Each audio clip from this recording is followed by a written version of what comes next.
నుంటే చాలు.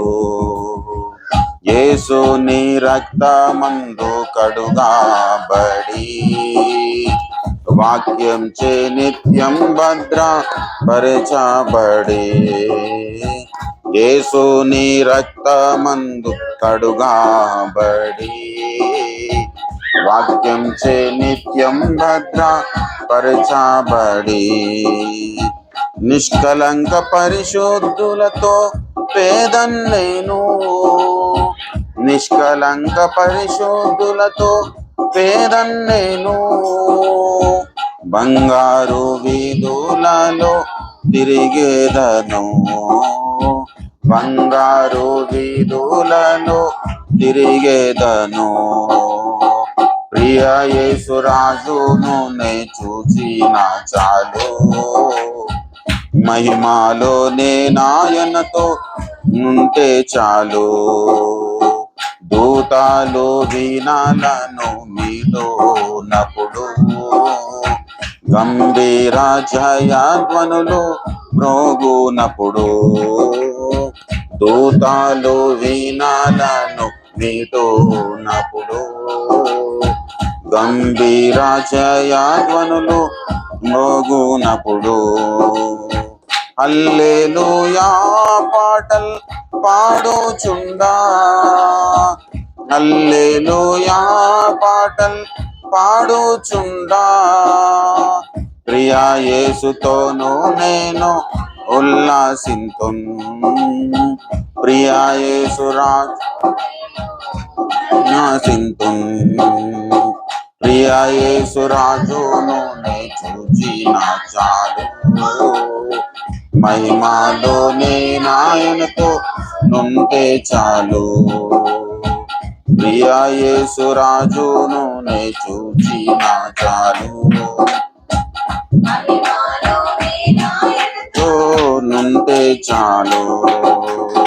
మున్ల మకుటంపై నా తలను జోచి, స్వర్ణ కిరీటం పెట్టి ఆనందింతున్, మున్ల మకుటంపై నా తలను జోచి, స్వర్ణ కిరీటం పెట్టి ఆనందింతున్, కొరడాతో కొట్టబడిన వీపున్ చూచి, కొరడాతో కొట్టబడిన వీపున్ చూచి, ప్రతి ఒక్క గాయమును ముద్దాడేదన్, ప్రతి ఒక్క గాయమును ముద్దాడేదన్, ప్రియా యేసురాజును నే చూచిన చాలు, మహిమలో నేనాయనతో నుంటే చాలు.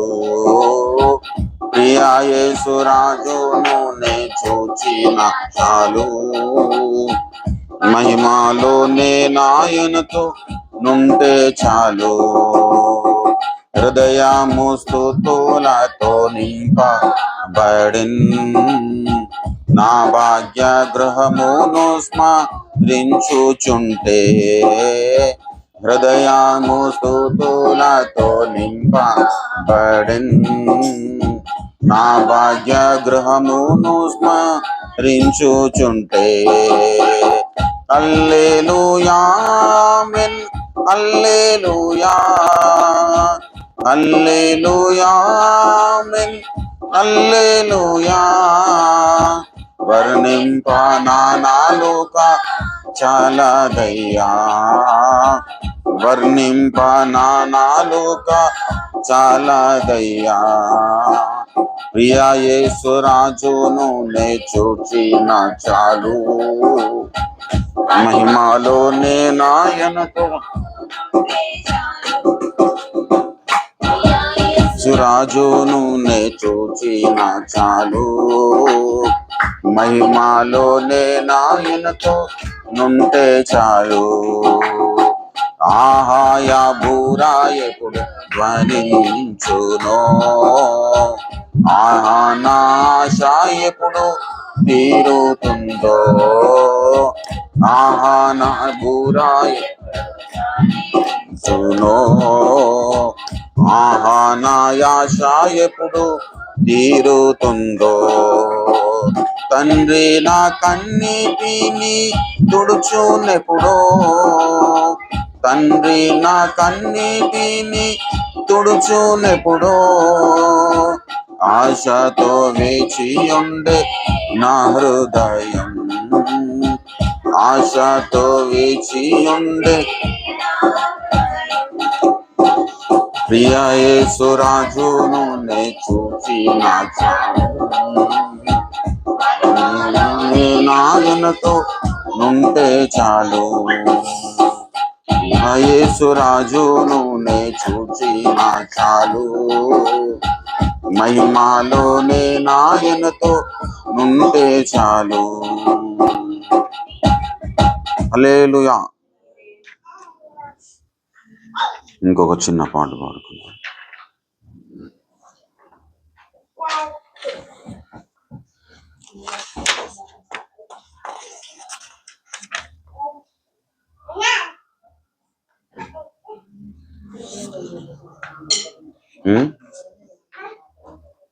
ఇట్రా వరుణ్.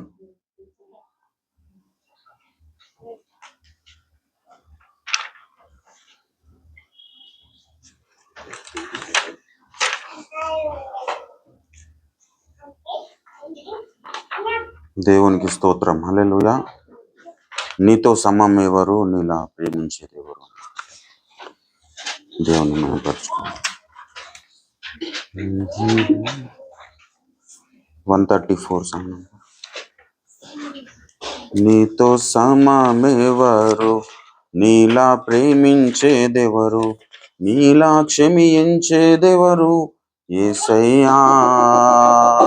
నీలా పాపికై ప్రాణం పెట్టిన వారెవరు, నీలా పాపికై ప్రాణం పెట్టిన వారెవరు?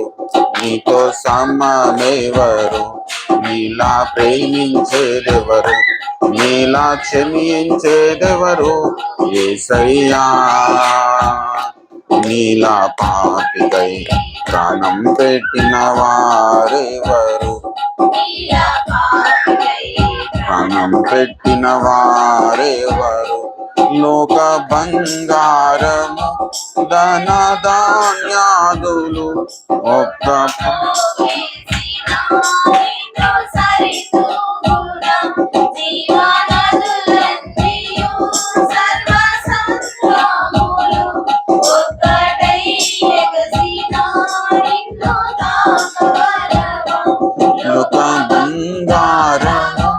ధన ధాన్యాదులు ఒక్క పోగేసిన నీతో సరితోగున, జీవనదులన్నీ సర్వ సంగ్రాములు ఒక్కటై ఎగసిన నిన్ను తాకగలవా?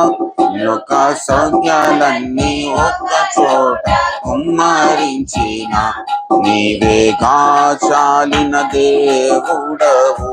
లోక సౌఖ్యాలన్నీ ఒక చోట కుమ్మరించిన నీవేగా చాలిన దేవుడవు. నీతో సమమెవరు, నీలా ప్రేమించేదెవరు, నీలా క్షమించేదెవరు? యేసయ్యా. నీలా పాపికై ప్రాణం పెట్టిన వారెవరు, నీలా పాపికై ప్రాణం పెట్టిన వారెవరు? పలు వేదాలలో మత గ్రంథాలలో పరిశుద్ధుడెడి పాప పరిహారార్థం సిలువ మరణముంది తిరిగి లేచినట్టి దైవ నరుడెవరు? పలు వేదాలలో మత గ్రంథాలలో పాపమే సోకని పరిశుద్ధుడెడి పాప పరిహారార్థం శిలువ మరణముంది తిరిగి లేచినట్టి దైవ నరుడెవరు? నీలా పరిశుద్ధ దేవుడేవ ఉన్నారయ్యా.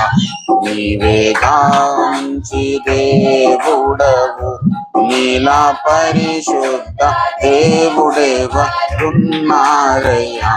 నీవేగా మంచి దేవుడవు, నీతో సమమెవరు? నీలా ప్రేమించేదెవరు? నీలా క్షమించేదెవరు? యేసయ్యా. నీలా పాపికై ప్రాణం పెట్టిన వారెవరు? నీలా పాపికై ప్రాణం పెట్టిన వారెవరు? నేను వెదకాకున్నా నాకు దొరికితివి, నే ప్రేమించకున్నా నన్ను ప్రేమించితివి. నీకు గాయాలు చేసి తరచు రేపితిని, నన్నెంతో సహించి క్షమించితివి. నేను వెదకాకున్నా నాకు దొరికితివి, నే ప్రేమించకున్నా నన్ను ప్రేమించితివి. నీకు గాయాలు రేపితిని, నన్నెంతో సహించి క్షమించితివి. నీలా జాలిగల ప్రేమగల దేవుడేడి? నీవేగా విమోచకుడవు, నీలా జాలిగల ప్రేమగల దేవుడేడి? నీవేగా విమోచకుడవు, నీతో సమమెవరు? నీలా ప్రేమించేదెవరు? నీలా క్షమించేదెవరు? యేసయ్యా. నీలా పాపికై ప్రాణం పెట్టిన వారెవరు? నీలా పాపికై ప్రాణం పెట్టిన వారెవరు? హల్లెలూయా. దేవుని నామానికి మహిమ కలుగును గాక. ఫోన్ ఎవరు చూస్తారు?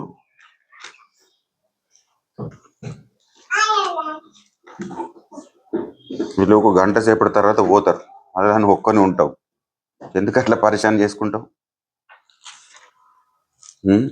ఎన్నిసార్లు దెబ్బలు పడ్డా కానీ దేవునికి స్తోత్రం. హల్లెలూయా. మంచిది ప్రియులారా.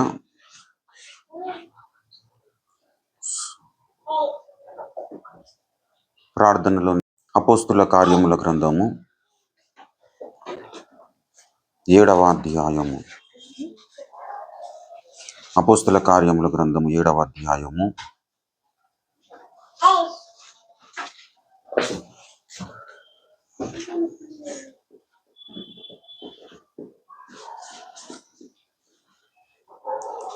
20, 21, 22 వచనాలు చదువుకుందాం ప్రియులారా. 23 వరకు. ఆ కాలమందు మోషే పుట్టెను.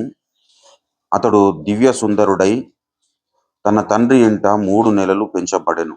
తరువాత అతడు బయట పారవేయబడినప్పుడు ఫరో కుమార్తె అతన్ని తీసుకొని తన కుమారునిగా పెంచుకొనెను. మోషే ఐగుప్తీయుల సకల విద్యలను అభ్యసించి మాటల యందును కార్యముల యందును ప్రవీణుడై ఉండెను. అతనికి 40 ఏండ్లు నిండవచ్చినప్పుడు ఇశ్రాయేలీయులైన తన సహోదరులను చూడవలెనన్న బుద్ధి పుట్టెను. చదవబడిన ఈ లేఖన భాగము ద్వారా దేవుడే మాట్లాడి తన చిత్తమును మన బ్రతుకులో నెరవేర్చునుగాక. చిన్న మాట ప్రార్థన చేద్దాం. ప్రేమ కలిగిన మా ప్రియ పరలోకపు తండ్రి, జీవము కలిగిన మా మిక్కిలి గొప్ప దైవమ్మ, నీకు వందనాలు, స్తోత్రములు, స్తుతులు ప్రభువా.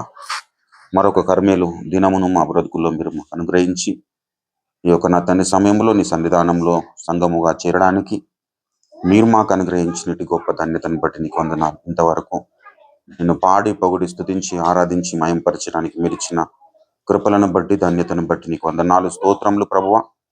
ఈ సమయంలో చదవబడిన నీ యొక్క పరిశుద్ధ లేఖన భాగమును బట్టి నీకు వేలాది వందనాలు, కృతజ్ఞతాస్తుతులు, స్తోత్రములు ప్రభువా. చదవబడిన ఈ యొక్క పరిశుద్ధ లేఖన భాగము ద్వారా మాతో మీరు మాట్లాడండి. ఇదిగో నాయన, నీ దీన దాసుడు కేవలం వడ్డివాడి నిష్ప్రయోజకుడే ప్రభువా. నీ దాసుని నీ యొక్క శిల్వ రక్తంతో బాగుగా కడిగి పరిశుద్ధపరిచి పవిత్రీకరించి శుద్ధునిగా చేసి నీ దాసుని నోట నీ యొక్క మాటలుంచి నీ చేతి నీడలో కప్పుకొని నీ యొక్క పరిశుద్ధాత్మాభిషేకము చేత నీ దాసుని అభిషేకించుకొని మాతో మీరు మాట్లాడండి.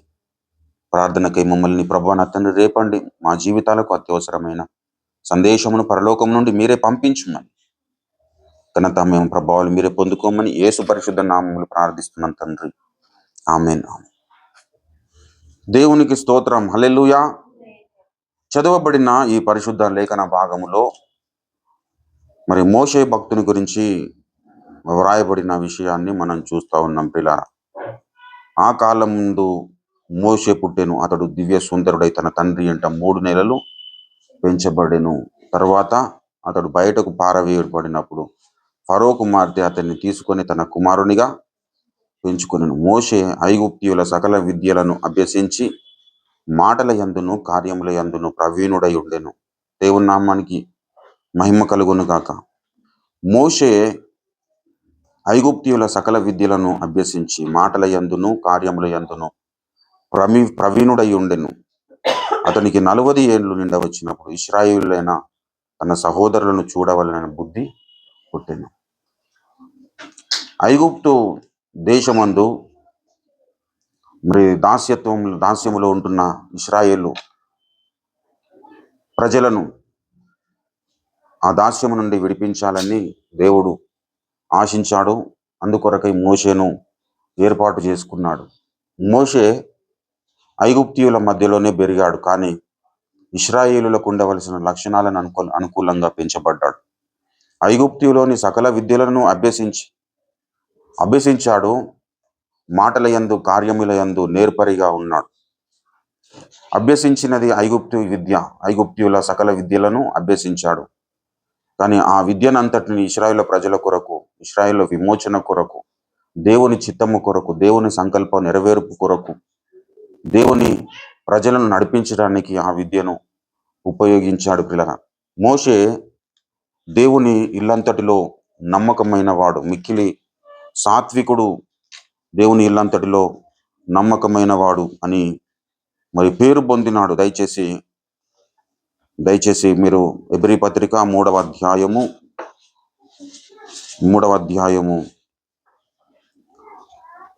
2వ వచనము, దేవుని ఇల్లంతటిలో మోషే నమ్మకముగా ఉండినట్టు. దయచేసి అదేవిధంగా మరి 5వ వచనము, ముందు చెప్పబోవు సంగతులను సాక్షార్థముగా మోషే పరిచారకుడై ఉండి దేవుని ఇల్లంతటిలో నమ్మకముగా ఉండెను. దేవుని ఇల్లంతటిలో నమ్మకమైన వాడు, మిక్కిలి యోగ్యమైన వాడు, సాత్వికుడు అని పిలువబడిన వాడు ఈ మోషే భక్తుడు.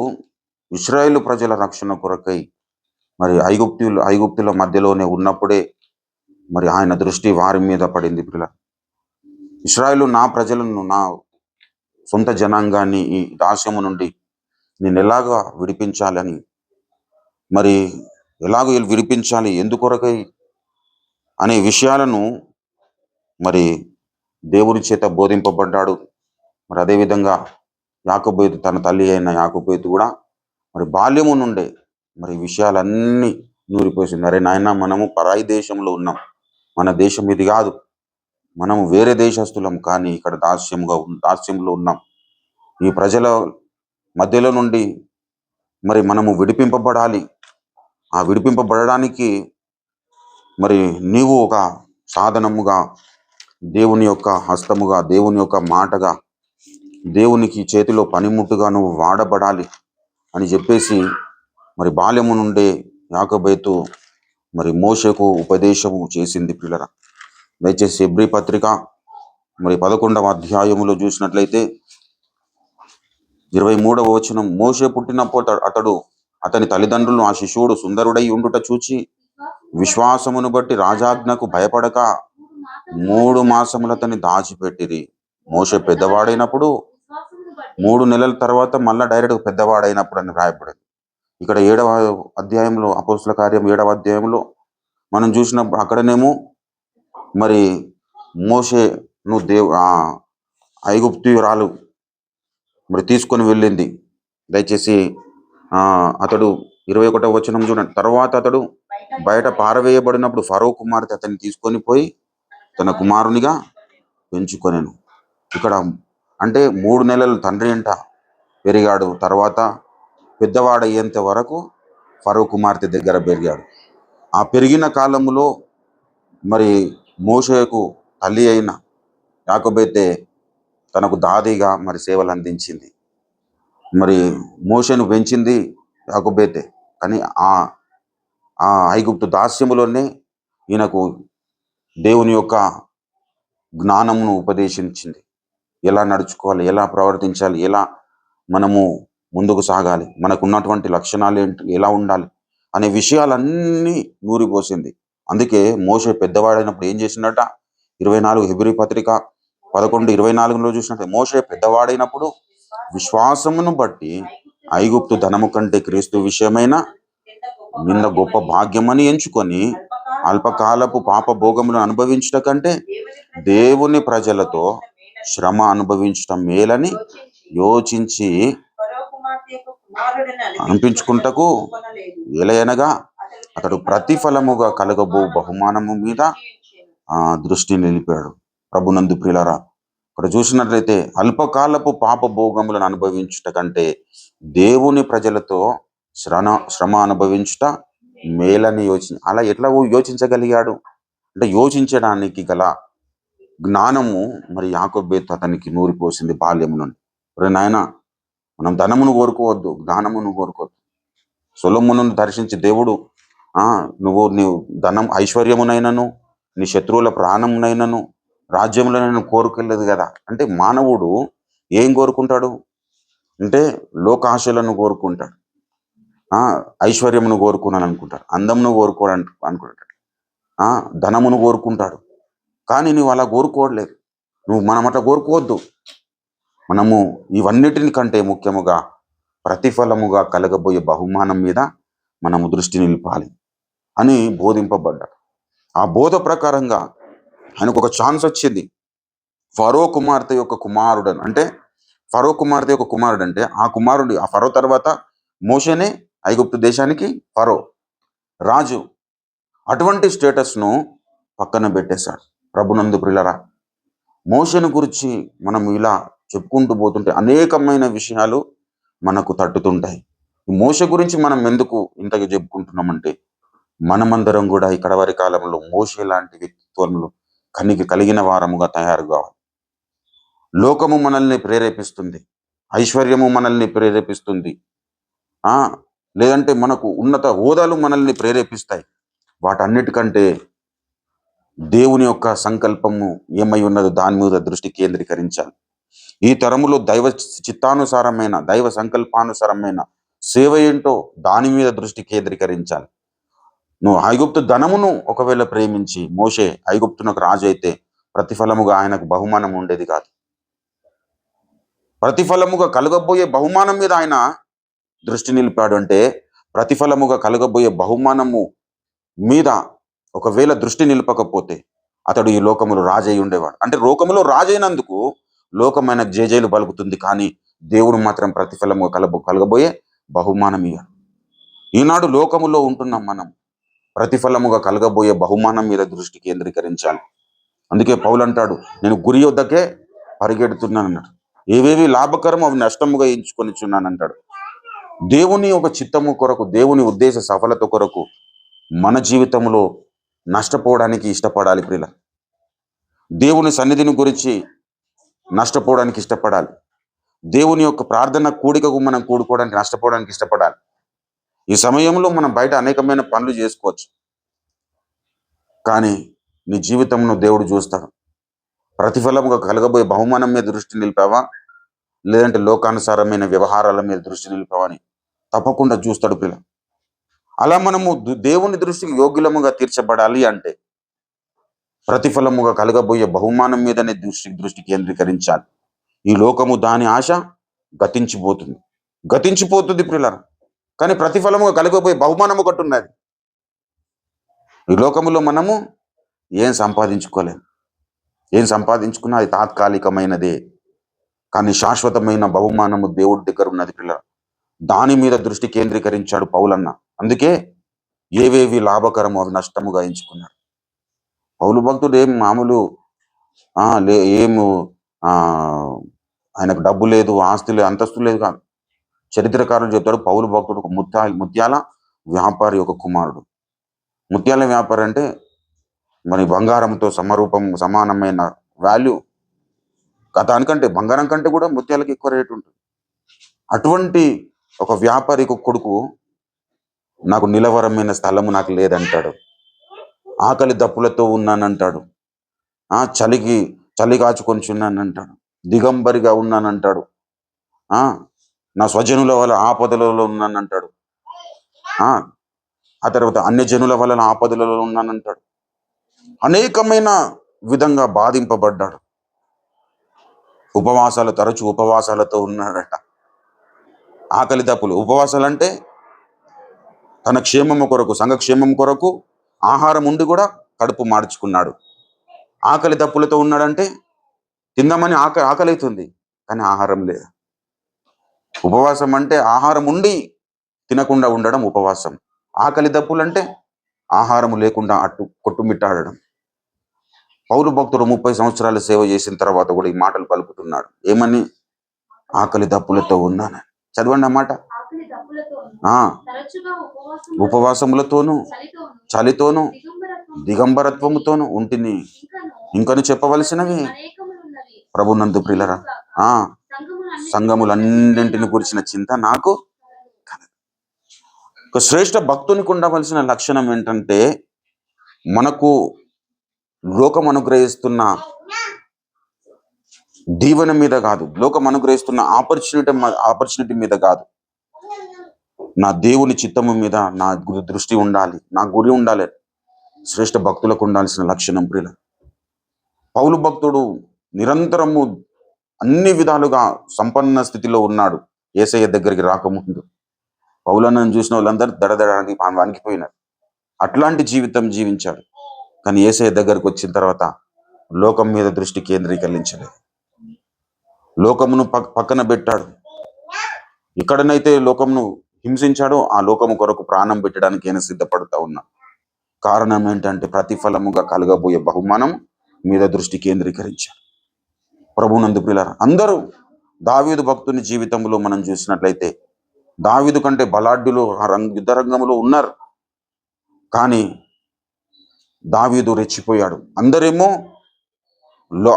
ఆ బలాఢ్యుణ్ణి చూస్తున్నాడు, ఫిలిస్తీయుని చూస్తున్నారు. కానీ దావీదేమో దేవుణ్ణి చూస్తావు. హల్లెలూయా. నేను అడవిలో ఉన్నప్పుడు నా గొర్రెల మందలో గొర్రెను కొదమ సింహం ఎత్తుకొని పోతుంటే దాన్ని నేను 2గా చీల్చేసినాను. ఈ సున్నతి లేని ఫిలిస్తీయుడు ఏ పాటు ఇవ్వడు అనుకున్నాడు. ప్రభునందు ప్రియమైన దేవుని బిడ్డల, అలానే చెప్పాడు సౌలుతో. సౌలు కూడా అంగీకరించలేదు. కానీ ఒక్క ఛాన్స్ ఇవ్వండి అని చూసి మరి అధికారం ఆ మాట పొందుకొని యుద్ధ రంగంకి వెళ్ళాడు. ఆ ఫిలిస్తీయుడేమో మరి 6 మూరల జానెడు అంత హైట్ ఉండి వాడు చుట్టూ పార చూసి ఎవరు కనిపించకపోయేసరికి వాడు ఎవడో వస్తున్నాడని చెప్పి ఇంకా ఎవడు కనిపిస్తలేడు అనుకున్నాడు. ఇక్కడ కిందికి చూస్తేనేమో దావీదున్నాడు. నువ్వు కట్టె పట్టుకొని వస్తూనేమో కుక్కని అనుకున్నావు అన్నాడు. కుక్క కంటే హీనురా బాబు నువ్వు అని దావీదు అంటున్నాడు. కుక్క ఇంకా నయం రా బాబు, కుక్క కంటే హీను నువ్వు, ఈరోజు దేవుడు నువ్వు నా చేతికి అప్పగించేశాడని చెప్పాడు. అంత విశ్వాసం ఎలా వచ్చిందంటే దేవుని మీద దృష్టి పెట్టాడు. హల్లెలూయా. ఈ లోకములో బ్రతికిన ప్రతి శ్రేష్ఠ భక్తుడు లోకము మీద దృష్టి పెట్టలేదు పిల్ల. తను నమ్ముకున్న దేవుని మీద దృష్టి పెట్టాడు. ఆ దేవుడు అనుగ్రహించే బహుమానం మీద దృష్టి పెట్టాడు. అదేవిధంగా ఏలియా జీవితం మనం చూసినట్లయితే ఇశ్రాయేలు ప్రజలు 2 తలంపుల మధ్యలో తడబడుతున్నప్పుడు మరి అనేక మంది ఉన్నారు. కానీ ఒక్కడే కొండ ఎక్కాడు, కర్మేలు కొండ మీదకి ఎక్కి, మీరు బయలుదేవుడైతే వాన్నే పూజించండి, లేదంటే మరి యెహోవానే పూజించండి. మీరు ఎందుకు ఇంత 2 తలంపుల మధ్య తడబడడం ఎందుకు అని చెప్పేసి మరి అన్నప్పుడు మరి బయలును పూజించేవారు బయలు యొక్క ప్రవక్తలు మరి 450 మంది తర్వాత ఆ కర్మేలు కొండ మీదకి రప్పించాడు. దయచేసి మొదటి రాజుల గ్రంథము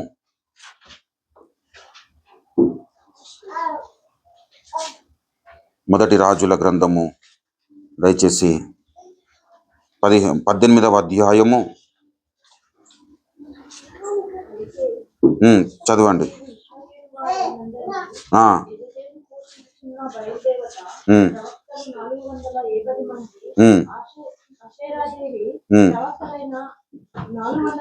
అంటే మొత్తం ఎంతమంది?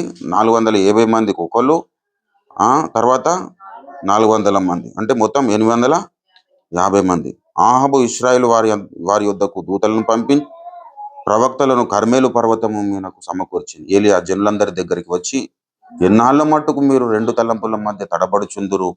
యెహోవా దేవుడైతే ఆయనను అనుసరించుడి, బయలు దేవుడైతే వానిని అనుసరించుడని ప్రకటన చేయగా జనులు అతనికి ప్రత్యుత్తరముగా ఒక్క మాట అయినను పలుకకపోయారు. ఇలా ప్రకటించినప్పుడు ఒక్క మాట కూడా పలకలేరు. ఇక తర్వాత జరిగిన పరిస్థితులన్నీ మనకు తెలుసు ప్రియుల.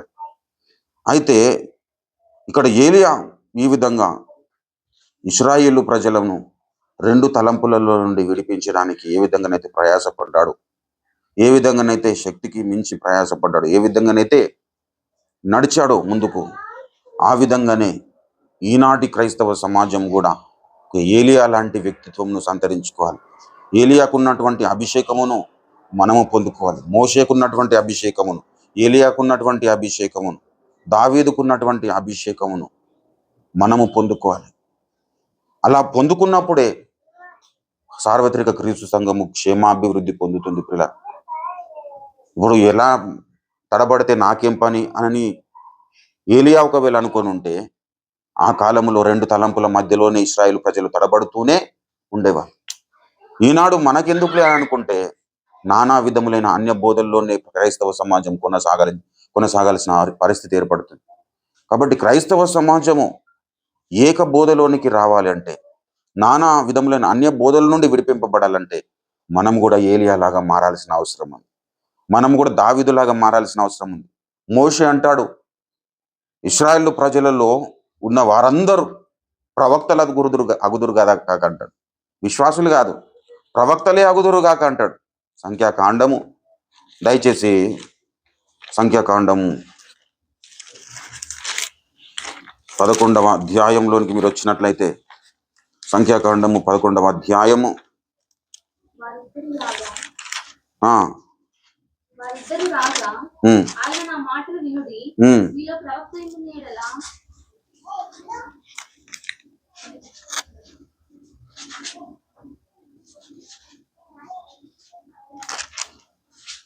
సంఖ్యాకాండము 11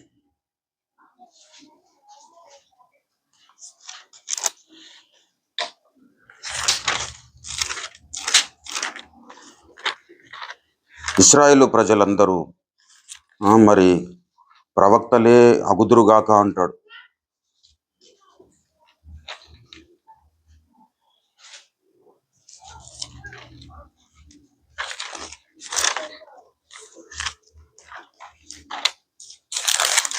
యెహోవా ప్రజలందరూ ప్రవక్తలగునట్లు యెహోవా తన ఆత్మను వారి మీద ఉంచునుగాక అని అతని. ఎన్నో వచనం తమ్ముడు? 29. అందుకు మోషే, నా నిమిత్తము నీకు రోషము వచ్చెనా? యెహోవా ప్రజలందరూ ప్రవక్తలగునట్లు యెహోవా తన ఆత్మను వారి మీద ఉంచునుగాక. ఎందుకు ఈ మాట అన్నాడు అంటే, మనం చూస్తాము ఈ ఇశ్రాయేలు ప్రజలు మరి మాకు ఈ చవిచారము లేని ఈ మన్నాను మేము రోజు తినవలెనా అని మరి సనుగుతున్న పరిస్థితుల్లో మరి మోషే దేవుని సన్నిధానంలో మొర్ర పెడతాడు. ఆయన పలికిన మాటలను కూడా మనం చూద్దాం. దయచేసి ఇశ్రాయేలు ప్రజలు పలికిన మాటలు చూద్దాం ఒకసారి. 6వ వచనం చూడండి. ఈ మన్నా కాక మా కనుల ఎదుట మరేమీ లేదని చెప్పుకొనిరి. ఆ మన్నా కొత్తిమీర గింజ వలె ఉండెను, చూపునకు అది బోలమ్ము వలె ఉండెను.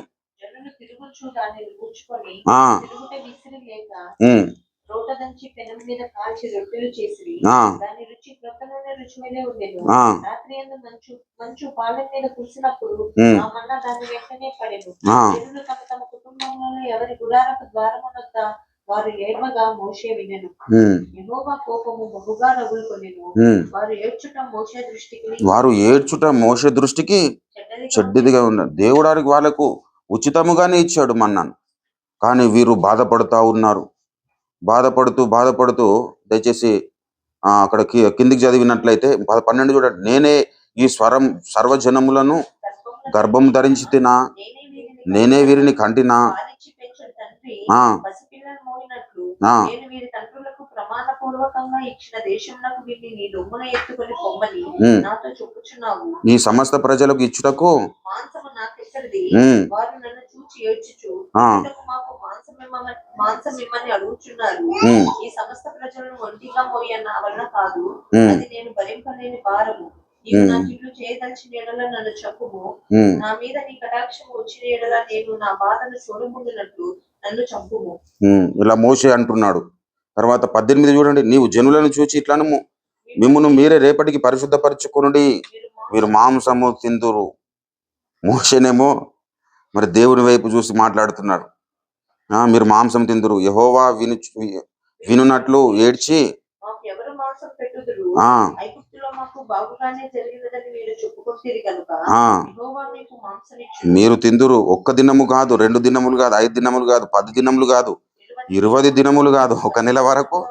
ఆ, అది మీ నాసికా రంధ్రముల నుండి వచ్చి ఉమ్. అసహ్యము పుట్టు వరకు దానిని తిందురు. చూడండి ప్రియులారా, మీరు ఎట్లా పడితే అట్లా తిందురు అని చెబుతున్నారు. ఏలైనగా మీరు మీ మధ్యనున్న యెహోవాను నిర్లక్ష్యము చేసి ఆయన సన్నిధిని ఏడ్చి ఐగుప్తులో నుండి ఎందుకు వచ్చి చూడండి. దేవుడేమో మరి ఇశ్రాయేలు ప్రజలను ఐగుప్తు నుండి దాస్యము నుండి విడిపించాలని అనుకుంటే వీళ్ళేం చేస్తా ఉన్నారు?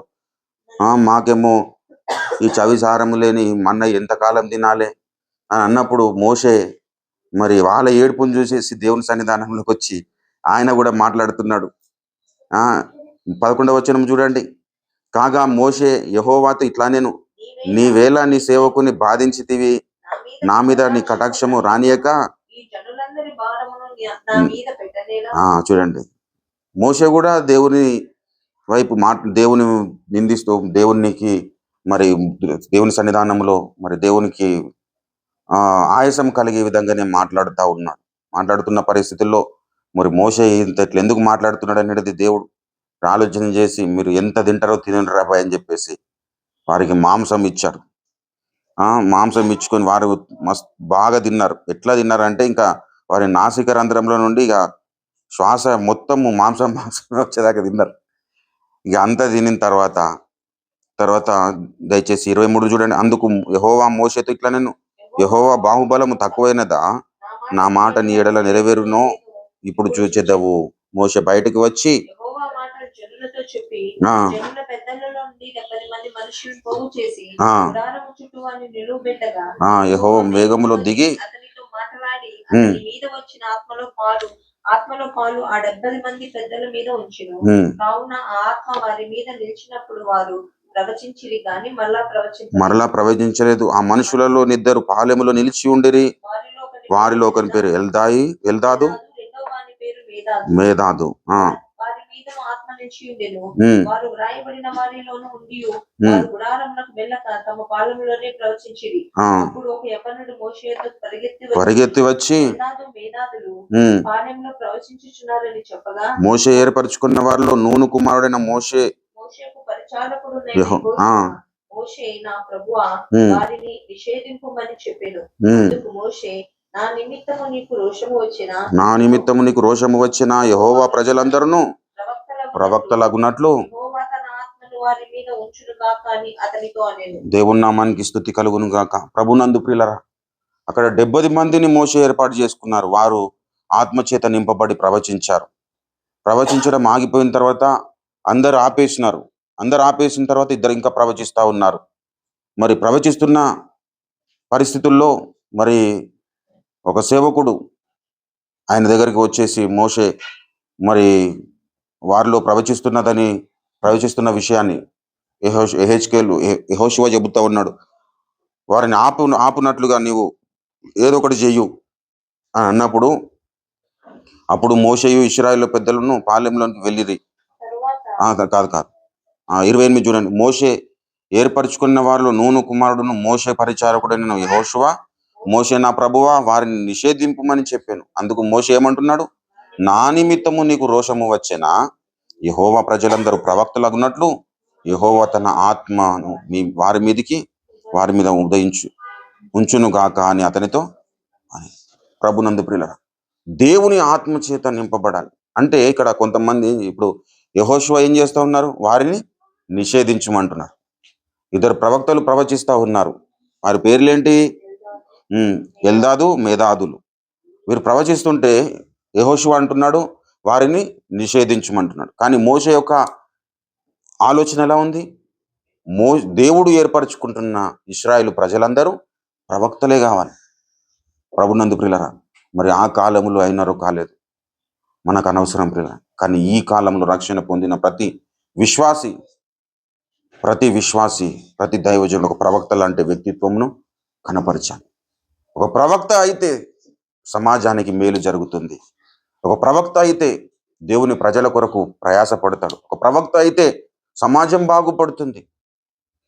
ఆ ఉద్దేశముతో మోషే అంటున్నాడు ఇశ్రాయేలు ప్రజలందరూ ప్రవక్తలు అగుదురుగా, కానీ ప్రజలందరూ ప్రవక్తలగున్నట్లు యెహోవా తన ఆత్మను వారి మీద ఉంచునుగా అని ప్రార్థన చేస్తాం. ఈనాడు మనము ప్రార్థన చేయాలి. రక్షణ పొందిన ప్రతి విశ్వాసి ఐగుప్తు ధనము కంటే ఇశ్రాయేలు ప్రజలతో శ్రమ అనుభవించుట మేలని యోచించి ప్రతిఫలముగా కలగబోయే బహుమానం మీద మరి దృష్టి నిలిపిన మోషే లాంటి ప్రవక్తలుగా ప్రతి విశ్వాసి తయారు కావాలని ప్రార్థన చేయాలి. 2 తలంపుల మధ్యలో తడబడుతున్న ఇశ్రాయేలు ప్రజలను ఏకతాటి మీదకి నడిపించడానికి ఒక ప్రవక్త ఏ విధంగానైతే కష్టపడ్డాడు అలాంటి వ్యక్తిత్వము రక్షణ పొందిన విశ్వాసి సంతరించుకోవాలని మనం ప్రార్థన చేయాలి. దేవుని సమాజమును మరి దుర్భాషలాడుతూ దేవుని సమాజమును మరి తిరస్కరించిన పరిస్థితిని మరి ఆనాడు దావీదు కాలంలో మనం చూసాం. దావీదు మరి బలాఢ్యుడై ఆ గొలియాదును చంపినని రాయబడి ఉంది పిల్లలు. లోకము దృష్టికేమో గొలియాదు బలాఢ్యుడు, కానీ దేవుని దృష్టికి దావీదు బలాఢ్యుడు. దావీదు ఎలా బలాఢ్యుడు అంటే దేవుడు అతనికి తోడై ఉండేనని రాయబడింది పిల్లలు. ప్రతి రక్షణ పొందిన విశ్వాసి ఎలాంటి వ్యక్తిత్వం కలిగి ఉండాలంటే దావీదు లాంటి వ్యక్తిత్వము కలిగి ఉండాలి. హల్లెలూయా. దావీదు లాంటి వ్యక్తిత్వమును సంతరించుకోవాలని మనం ప్రార్థన చేయాలి. అదేవిధంగా పౌలు లాంటి వ్యక్తిత్వం. పౌలు మరి దేవుని ప్రజల కొరకై మరి ఆయన కూడా సమస్తమును పెంటగా ఎంచుకున్నాడు. దేవుని ప్రజల కొరకై కన్నీళ్లు కార్చాడు. 3 సంవత్సరాలు రాత్రింబవళ్ళు కన్నీళ్లు విడిచి బుద్ధి చెప్పాడు ఎఫెసీ సంఘానికి. మరి గలతీ సంఘానికి ఎన్ని సంవత్సరాలు, తర్వాత కొరింథీ సంఘానికి, మరి అదే కొలస్సీ సంఘానికి, ఇవన్నీ పౌలు భక్తుడే కట్టాడు కదా. మరి ఆ సంఘాల కొరకు ఏం చేసి ఉంటాడు? ఆ సంఘాల కొరకు కూడా కన్నీరు కార్చి ఉంటాడు. అంటే దేవుని ప్రజల క్షేమము కొరకు కన్నీరు గార్చి బుద్ధి చెప్పే ఒక వ్యక్తిత్వమును ప్రతి రక్షణ పొందిన విశ్వాసి సంతరించుకున్నట్లుగా మనము ప్రార్థన చేయాలి ప్రియుల. ఇక్కడ చెబుతున్నాడు మోషే అంటున్నాడు, మోషే అన్నాడు అది దేవునికి అంగీకారమైంది ప్రియుల ఆ మాట అనడం. అందుకోడానికి బైబిల్ గ్రంథంలోనికి రానిచ్చాడు. ప్రజలందరూ ప్రవక్తలగుదురుగాక అంటున్నాడు. ప్రవక్తలగుదురని వారికి ఏం చెప్తున్నాడు? తన ఆత్మ వారి మీద ఉదయించును గాక అన్నాడు. అంటే ప్రవక్తలు అగడానికి కావలసినది ఏంటి? ఆత్మాభిషేకం. హల్లెలూయా. ఇక్కడ చెబుతున్న మాటను మనం చూసినట్లయితే యెహోవా ప్రజలందరూ ప్రవక్తలగునట్లు యెహోవా తన ఆత్మను వారి మీద ఉంచును గాక. అంటే దేవుని ఆత్మ చేత ఎవరైతే నింపబడతారో, దేవుని ఆత్మ చేత ఎవరైతే ప్రేరేపింపబడతారో వారే ప్రవక్తలు అవ్వడానికి అవకాశం ఉంటుంది. కాబట్టి ప్రజలందరూ మరి ప్రవక్తలగునట్లు ఆయన తన ఆత్మను వారి మీద ఉంచును కాక అని ప్రార్థన చేస్తున్నారు. ఈనాడు మనం కూడా ప్రార్థన చేయాలి. ఈనాడు సేవకురాండ్రు ఆ ఆత్మ చేత నింపబడినట్లుగా, పరిశుద్ధాత్మ చేత నింపబడినట్లుగా దేవుని యొక్క ఉద్దేశమును సఫలీకృతం చేసి ఆధునిక ప్రవక్తులుగా ప్రతి ఒక్కరు తయారగున్నట్లుగా మనం ప్రార్థన చేయాల్సిన అవసరం ఉంది పిల్లలు. మోషే పెద్దవాడైనప్పుడు అని రాయబడింది. అంటే మోషే చిన్నప్పటి నుండి ఏది బోధింపబడ్డాడో పెద్దవాడైనప్పుడు దానిని అది చేయగలిగినాడు. ఈనాడు మనం కూడా బోధింపబడుతున్నాం.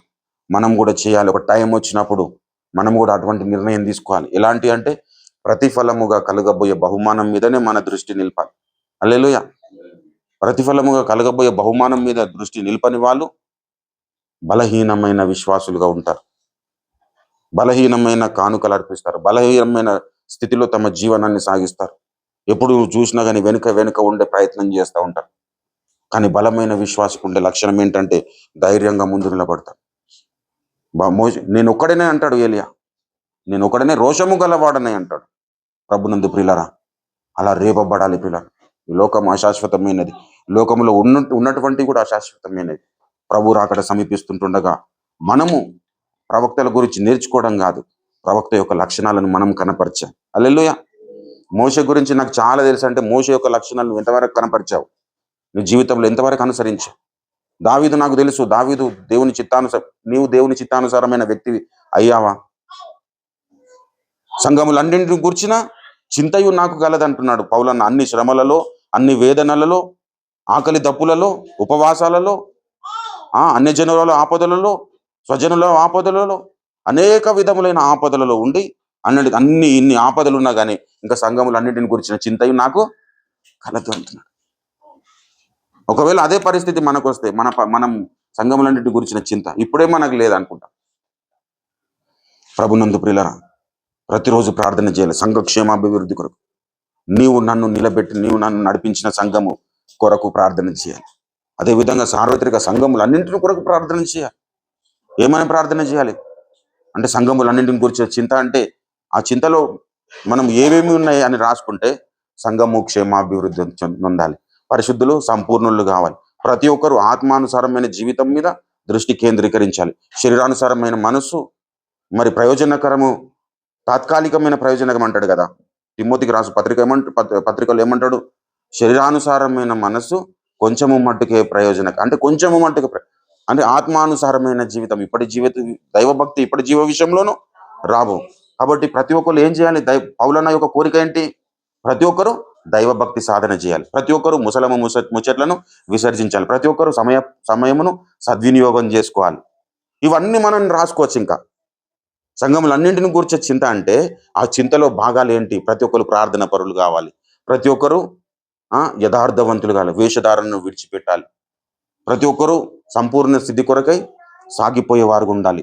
జనులు జీవము గల దేవుని సంఘములో ఆవరణములో జనులు ఏలాగూ ప్రవర్తించవలను అది నేర్చుకోవాలి. పరిశుద్ధమైన చేతులెత్తి ప్రభునకు ప్రార్థన చేయ వారిలో ఉండాలి. ఇవన్నీ మనకు క్వాలిటీస్ మనం నేర్చుకోవాలి పిల్ల. అప్పుడు మనము ఒట్టిగా ఉండలేము. నువ్వు ఎప్పుడైతే నీ జీవితంలో దేవునికి యొక్క లక్షణాలను నేర్చుకుంటూ నువ్వు సైలెంట్గా ఉండలేవు. ఇది చాలా జాగ్రత్తగా అందరూ గమనించాలి. ఈ నోట్ చేసుకొని పెట్టుకున్నాను. నీవు దేవుని ప్రతిబింబంగా నువ్వు ఎంతవరకు అయితే మార్చబడుతుంటావో నువ్వు ఖాళీగా ఉండలేవు. దేవుని చిత్తము కొరకు ఏదైనా చేయాలన్న తలంపు తృష్ణతో నువ్వు ముందుకు అడుగు పెడతావు. కానీ దేవుని చిత్తం ఏంటో తెలుసుకునే వారిగా నువ్వు ఉంటే నీకు జ్ఞానమే వస్తుంది, కానీ నువ్వు ప్రవర్తనలో మాత్రం చూపించను. ఒక వ్యక్తి ఇప్పుడు ఒక కరాటే నేర్చుకుంటున్నాడు, లేదంటే బాక్సింగ్ నేర్చుకుంటున్నాడు, క్రికెట్ నేర్చుకుంటున్నాడు, ఏదో ఒకటి విద్య నేర్చుకుంటున్నాడు. ఆ నేర్చుకుంటున్న విద్యను ప్రదర్శించాలని చూస్తాడా, లేదంటే దాచిపెట్టుకోవాలని చూస్తాడా? ఇప్పుడు యేసు యొక్క పోలికను మనం నేర్చుకుంటున్నాం. మనం ఏం చేస్తాం? నేర్చుకున్న పోలికను బయట పెట్టాలని చూస్తామా, లేదంటే దాచుకోవాలని చూస్తాం? బయట ప్రొజెక్ట్ చేయాలని చూస్తాం. అట్లనే ప్రవక్తలందరూ దేవుని గురించి విన్నారు, అది నేర్చుకున్నారు, దానిని సంఘానికి తెలియపరిచారు. సార్వత్రిక సంఘ క్షేమము కొరకు వారి జీవితాలను మరి ప్రతిష్ఠించుకొని చూయించారు. వారికి దేవుడు ఖచ్చితంగా ప్రతిఫలముగా కలగబోయే బహుమానం వారి కొరకు సిద్ధపరచబడు. ఇప్పుడు మనకు కూడా సిద్ధపరచబడాలనా లేదా? మనం ఏం చేయాలి? అన్ని విద్యలందు ప్రవీణులము కావాలి. ఒకటి. తర్వాత నేర్చుకున్న విద్యలను మనము దేవుని కొరకై ఉపయోగించాలి, ప్రజల క్షేమము కొరకు ఉపయోగించాలి. యెహోషువ అంటున్నాడు, వారిని నీవు ఆపేయు అని అంటుంటే మోషే అంటున్నాడు, యెహోషువ మంచివాడా కాడా? ప్రభునందు ప్రియులారా, అయినప్పటికీ మోషే ఆ ప్రవక్తలను ప్రవచించకుండా నువ్వు నిషేధించి అంటున్నాడు. మోషే ఏమంటున్నాడు?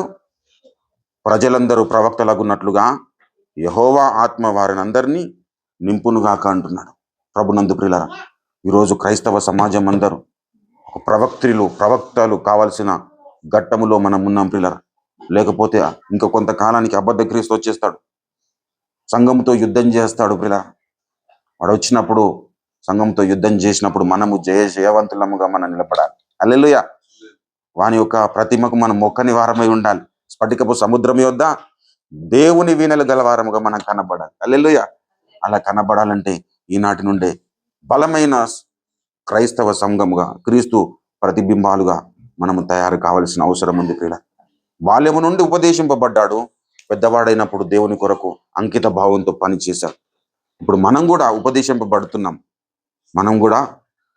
మనం ఒక టైం వచ్చినప్పుడు మనం కూడా ఏం చేయాలి? వాడిని ఎదుర్కొనాలి, గట్టిగా నిలబడాలి. దాని కొరకై దేవుని కార్యముల విషయంలో మనం శ్రద్ధ కలిగి ఉండాలి. యెహోవా కార్యంలో అశ్రద్ధ చేయువాడు శాపగ్రస్తుడుగా అగునుగాక అంటాడు. మరి దయచేసి ఇర్మియా ప్రవచన గ్రంథము ఒక్క మాట మీ దృష్టికి తీసుకొచ్చి నేను ముగించేస్తాను.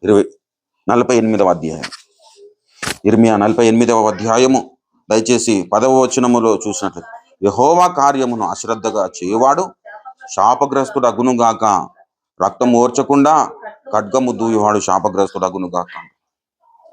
ప్రభునందు ప్రియులారా, యెహోవా కార్యములను మనం అశ్రద్ధ చేయొద్దు.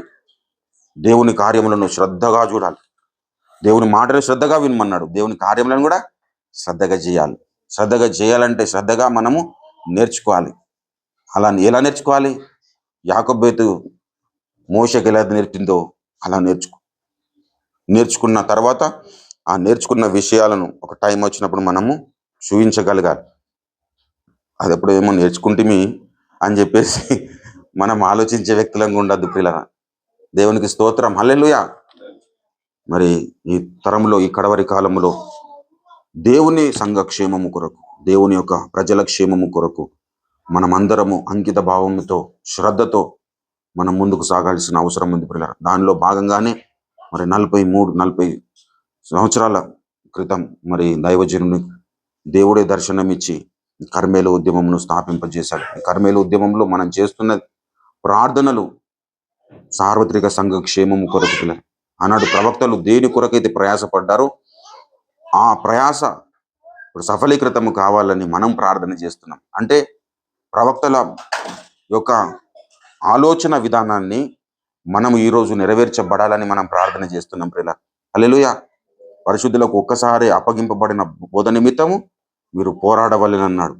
ఆ తర్వాత ఏమన్నాడు? అపోస్తుల కార్యం 3:21 ప్రకారము అన్నిటికీ కుదురుబాటు కాలములు వచ్చినని, అంటే అన్నిటికీ కుదురుబాటు కాలంలో రావాలని మనము ప్రార్థన చేయాలి. పరిశుద్ధులకు ఒక్కసారి అప్పగింపబడిన బోధ నిమిత్తము మనం పోరాటం చేయాలి. సంఘములో మరి అనేకమైన దుర్బోధలు వచ్చాయి. కొంతమంది పరిశుద్ధాత్మ లేడు అని చెప్పే బోధలు ఉన్నాయి. లేఖనం ఏం చెబుతున్నది? దాని మీద దృష్టి కేంద్రీకరించినట్లుగా ప్రతి ఒక్కరూ లేఖనానుసారమైన బోధలు చేయనట్లుగా, లేఖనానుసారంగా ప్రతి ఒక్క క్రైస్తవ జీవితము కట్టబడినట్లుగా మనము ప్రార్థన చేయాల్సిన అవసరం ఉంది పిల్లలు. అన్నాడు మోషే ప్రజలు ఆయనను ఎంత విసిగించారు. విసిగించినప్పుడు నేనేమన్నా నాకు అన్నాను అని అన్నాడు. అన్న తర్వాత మళ్ళీ ఆ ప్రజలను ఏమంటున్నాడు? ఈ ప్రజలందరూ ప్రవక్తలు. అంటే ఆయనలో ఉంటున్నటువంటి, నేను ప్రారంభంలో ఆ పాట ఏసన్న గారు రాసిన పాటను గురించి మాట్లాడడానికి, ఆ పాటను ముందు ఏం చెప్పినా, యుగాంతం అనే గ్రంథంను అందరి సమక్షంలో తగలబెట్టిన ఒక వ్యక్తి యొక్క పాటలను మరి దైవజనులు ఆయన పుస్తకంలో వేసుకున్నాడు. అటువంటి మానసిక వ్యక్తిత్వం మనకు ఉండాలి. ఆ వ్యక్తి మన ఎడలో అన్యాయం చేసినా కానీ ఆ వ్యక్తి బాగుండాలనే కోరికనే మనం ఆశించాలి. ఇప్పుడు మోషే మీద తిరుగుబాటు చేసిన ప్రజలను ఏమంటున్నాడు మోషే? ఈ ప్రజలందరూ ప్రవక్తలే అగుదురు కాకంటున్నాడు. సంఖ్యాకాండం 11:29 వీరిని దేవుని ఆత్మచేత నింపబడుదురు కాక అని ప్రార్థన చేస్తా ఉన్నాడు. దేవుని ప్రవక్తలైతే ఆయనకు లాభం కాదు, వీరి ద్వారా దేవుని ప్రజలకు లాభం, దేవుని చిత్తమున జరుగుతుందని ఒక ఉద్దేశం. మనం ప్రార్థన చేయాలి. ఈనాడు అన్య బోధనలో ఉంటున్న వారందరూ సత్య బోధనకి వచ్చినట్లుగా మనం ప్రార్థన చేయాలి. దాని గురించి మనం ప్రయాసపడాలి. మన శక్తికి మించి దేవుని సన్నిధానంలో గోచాడాలి. మన శక్తికి మించి ప్రయాసపడాలి. సమయమందు అసమయమందు మరి ప్రకటించమన్నాడు వాక్యమును. అలా మనం ప్రకటిస్తూ మనం ముందుకు సాగుతున్నప్పుడు దేవుడు తప్పకుండా తన చిత్తమును ఈ లోకములో మన ద్వారా నెరవేర్చుకుంటాడు. తన ప్రజల ద్వారా నెరవేర్చుకుంటాడు. నీవు నిలబడకపోవచ్చు, కానీ అనేక మంది నిలబడేటట్టుగా నీ ప్రార్థన అయి ఉండాలి. హల్లెలూయా. నీకు అవకాశం ఉంటే నువ్వు నిలబడు, కానీ నీ అవకాశం రాలేదు, ఎవరినైనా నిలబెట్టడానికి అవకాశం వచ్చినప్పుడు వారు నిలబడినట్టుగా కూడా ప్రార్థన చేయి. హల్లెలూయా. మరి అలాంటిగా ఆ విధంగా మనం ముందుకు సాగుదాం. దేవుడి మాటలు వినికిడిలో ఆశీర్వదించి ఫలింపజేయను గాక. ప్రార్థన చేసుకుందాం. హల్లెలూయా, హల్లెలూయా, హల్లెలూయా. యేసయ్యా నీకు వందనాలు, స్తోత్రములు ప్రభువా. గొప్ప దైవమా నీకు స్తోత్రములు, సర్వశక్తిమంతుడా నీకు స్తోత్రములు. నాయన ఈ యొక్క సమయంలో మమ్మల్ని దర్శించిన తండ్రి నీకు వందనాలు, మాతో మీరు మాట్లాడిన తండ్రి నీకు వందనాలు. మేము ఏ విధంగా ఉండాలో నా తండ్రి నాయన ప్రభువా మాకు ఎరుగపరిచిన తండ్రి నీకు వందనాలు, స్తోత్రములు ప్రభువా. నాయన నీ యొక్క నా తండ్రి చిత్తము కొరకు, నీ సంకల్ప సిద్ధి కొరకు, నీ ఉద్దేశ సఫలత కొరకే ప్రభువా నా తండ్రి ఆనాటి భక్తులు ఏ విధంగానైతే ప్రయాసపడ్డారు, మరి ఆ విధంగా మా బ్రతుకులు ఉండాలని ఆశించి మాతో మాట్లాడిన తండ్రి నీకు వందనాలు, స్తోత్రములు. విన్న వాక్యమును శ్రద్ధతో మేము నాయన స్వీకరించి అవలంబించే వ్యక్తులముగా మమ్మల్ని తయారు చేయండి. కన్న తండ్రి నీకు వందనాలు, స్తోత్రములు. అందరము ప్రార్థన చేస్తుంటుండగా దేవుని వైపు చూస్తూ